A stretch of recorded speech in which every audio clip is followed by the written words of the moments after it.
chose que vous ne pouvez pas nier, si? Oui, mais d'abord, je suis désolé que M. Geoffroy-Diguier n'ait pas un beau bureau, ça, c'est pas ma faute, hein. Mais cette petite jalousie, regarde ses meubles, hein, pas les miens. Bon, cela étant dit, pour le sourire, hein, je crois que le Front républicain a fonctionné tout en ne fonctionnant pas. Il a eu son impact, ce sont les millimètres qui permettent aux candidats hermaphrodites d'être élus. Bon, mais on se rend bien compte quand même que le discours qu'on vient d'entendre là déjà sur la morale, quand on a l'affaire de Karachi, quand on a l'affaire Wörth, quand on a l'affaire Tapi, on ferait bien quand même d'être un peu modeste, n'est-ce pas? Bon, tout cela ne fonctionne plus. Et du reste, il y en a un qui l'a dit. C'est vous qui avez perdu ce soir. C'est vous qui devez avoir de la modestie. C'est vous qui devez avoir de la modestie après votre défaite de ce soir. Il faut que vous regardiez la vérité en face, monsieur Collard. Devant quelqu'un comme vous, ne peut être que modeste. Bon, cela étant dit, je pense que plus de 49%, alors qu'en 2012 on faisait 15%, 46%. Vous venez de prendre 46% si vous voulez, vous venez de prendre. Si vous voulez, mais même je vous donne 45 puisque vous m'égotez. Moi, peu importe. Mais quand même, quelle claque vous prenez. Quelle claque vous prenez, vous devriez avoir au moins l'objectivité de dire bon, on a été élu parce qu'on est dans un mélange des genres entre l'UMP, le PS, on copine pour continuer à être en place, mais vous devriez au moins admettre, si vous étiez démocrate, monsieur, simplement sur la base des chiffres, pas sur la base des idées, que nous faisons une percée qui vous fout la trouille.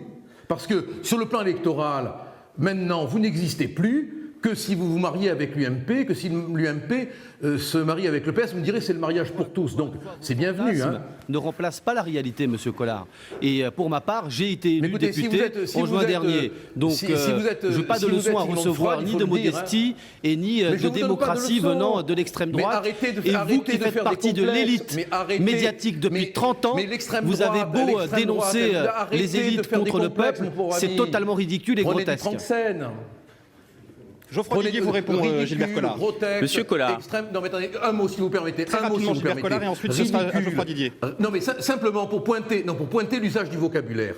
Moi, je suis poli. Je ne dis pas que mon contradicteur est ridicule. Je ne dis pas qu'il est grotesque. Je ne dis pas qu'il fantasme. Je ne lui mets pas un entonnoir sur la tête, même s'il prend des vessies électorales pour des lanternes de victoire. Je suis poli, moi. Alors, j'aimerais que mes contradicteurs ne m'insultent pas. Mais tout simplement. Où avez-vous vu parce des qu'on est en démocratie, on débat. Je ne dis pas que vous êtes ridicule. Ne jouez pas les victimes, monsieur Collard.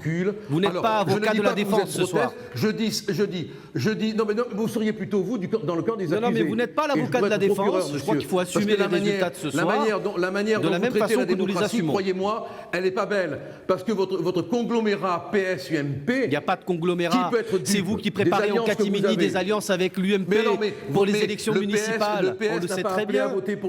Moi, je m'adresse aux électeurs qui aujourd'hui peuvent être de manière tentés par le Front National. Ils ne vous entendent plus, mais c'est un sonotone.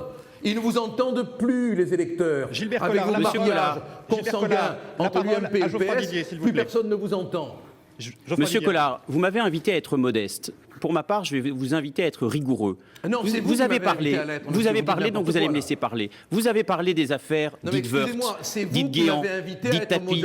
Vous êtes avocat, monsieur Collard. Vous devriez connaître la présomption d'innocence, qui est un principe de base de la démocratie que vous méconnaissez. En revanche, moi, je vais vous dire, lorsque vous étiez aux affaires, lorsque le FN a gagné dans les villes, comme à Marignane, comme à Orange, comme à Vitrolles, eh bien, sur 4 villes qui ont été dirigées par le Front National, 3 maires ont été condamnés par la justice au nom du peuple français pour détournement de fonds publics. Donc lorsque le FN gagne, et ça il faut que les Français le sachent, c'est de la corruption, c'est du clientélisme, c'est de l'explosion de la délinquance, ce sont l'explosion des impôts. Donc avec vous, ça ne marche pas, vous êtes dans l'ère du soupçon, et soyez un peu plus modeste, en plus d'être rigoureux, monsieur Collard. La réponse de Gilbert Collard. C'est moi qui dois être modeste, mais Guérini, ça n'existe pas, toutes les affaires qui concernent l'UMP, ça n'existe pas. Le nombre... Bon, mais Guérini, alors... Oui, et monsieur Maigret, vous avez oublié monsieur Maigret Et les 3 maires sur 4 qui ont dirigé les villes Front National, qui ont été dirigés, qui ont été condamnés pour détournement de fonds publics, vous l'avez oublié. Le débat. Vous avez une indignation bien sélective, monsieur. Je vous interromps. Jean-Louis Costes est avec nous. Jean-Louis Costes, nouveau député de la 3e circonscription du Lot-et-Garonne. Bonsoir, merci d'être avec nous sur iTélé. Quelle est votre première réaction à votre élection ce soir, Jean-Louis Costes ? D'abord, ma première réaction, c'est bien évidemment de remercier tous les électeurs qui ont aujourd'hui choisi notre bulletin de vote, à moi et à Guillaume Lepers. Tous les électeurs qui ont choisi la droite républicaine, soutenue par l'EDI et par nos amis de CPNT. Et puis remercier aussi les électeurs de sensibilité de gauche qui aujourd'hui ont fait le choix pour qu'il n'y ait pas sur ce territoire un député de l'extrême droite. Voilà. Jean-François Copé, le président de votre parti, le président de l'UMP, a parlé ce soir à propos du score du Front National d'avertissement sérieux. Étienne Bousquet-Cassagne a recueilli un peu plus de 46% des voix. Est-ce que c'est une analyse que vous partagez, Jean-Louis Costes ? C'est une analyse que je partage totalement.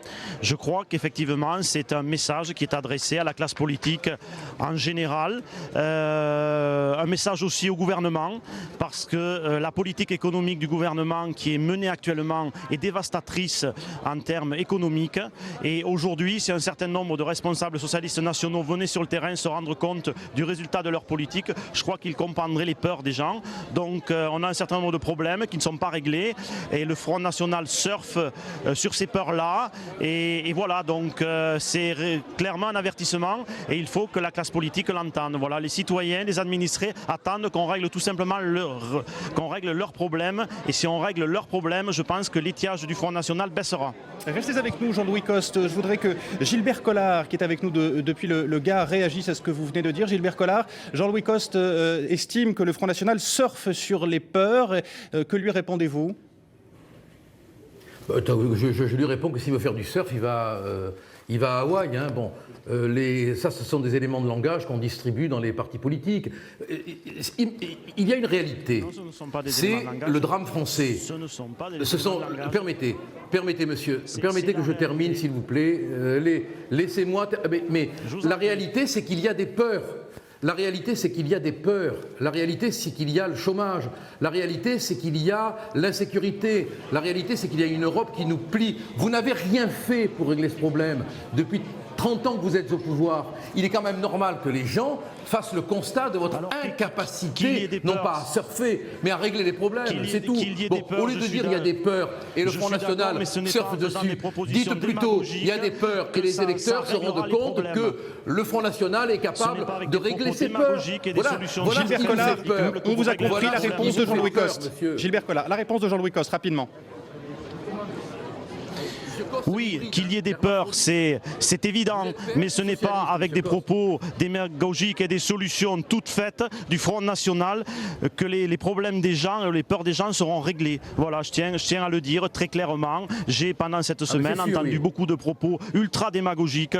Voilà, tout simplement. Donc, c'est pas ça qui réglera les problèmes des gens ni leurs peurs. Voilà. Merci Jean-Louis Costes, merci d'avoir réagi sur ITV. On vient vers vous, Gilbert Collard, dans un instant. Restez avec nous. Avant de rendre l'antenne, très courte réaction, Édouard Dorian-Sipel, à ce qui vient d'être dit. De manière très courte, il est évident que le Front National surfe sur les peurs et qu'ils n'ont pas de proposition pour aider le pays à sortir de la crise, si ce n'est sortir de l'Union européenne, ce qui c'est un drame absolu en sortant de l'euro. Tandis que nous sommes au pouvoir depuis 1 an à tout faire pour reconquérir notre souveraineté financière et notre souveraineté productive. On pourra en parler en essayant de réindustrialiser les choses pour relancer l'emploi après 10 années catastrophiques de l'UMP. On va en parler sur ITV dans quelques instants. Le débat continue, grande soirée électorale après cette victoire.